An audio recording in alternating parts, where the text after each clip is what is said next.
As I touched on before, you can create anything that you imagine. You just need to develop and use your synthetic and creative imagination to give your desires and actions some form. And once it forms is when you have that reality, that it's right there in front of you. According to Napoleon Hill, your synthetic imagination allows you to arrange old concepts, ideas, or plans into new combinations. It doesn't create anything. It merely works with all of your experiences, knowledge, and observations that you feed it.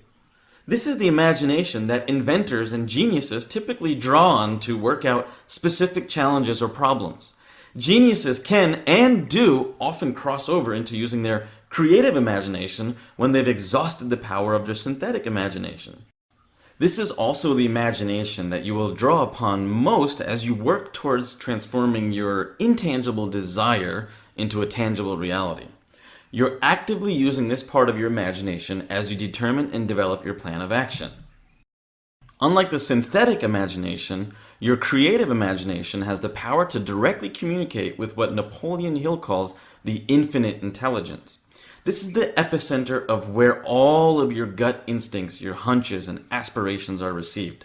It's also where new ideas and even thought vibrations from other people are received. Yep, you heard me correctly. Your creative imagination actually allows you to tune in or communicate with the minds of other people. It's pretty crazy, huh?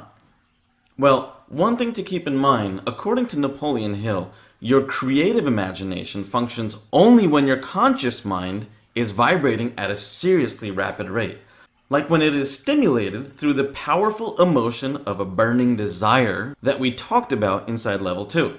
Additionally, your creative faculty becomes more alert and receptive to all of these vibrations in proportion to how much you develop it and actually use it.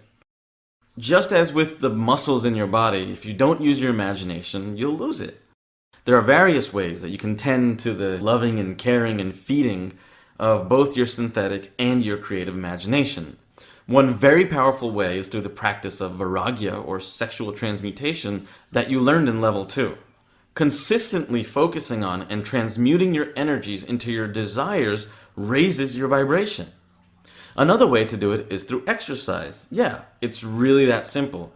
An active inner and outer life is the key to feeding your creative imagination and output.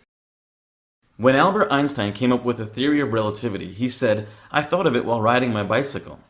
What's true for Einstein is true for you. Your thinking process changes when you're running, or walking, or swimming, or biking, or hiking, or walking. It doesn't matter what you're doing, but you're changing your environment and you're using your body a little bit more. Your imagination vibrates with energy, and new imaginative ideas crystallize when you're active.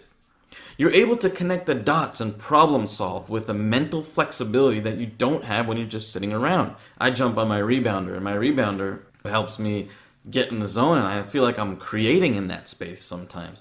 And so it's really, really powerful. Exercise basically clears the cobwebs from your mind and gives your imagination access to insights and inspirations that are out of reach when you're just not doing anything.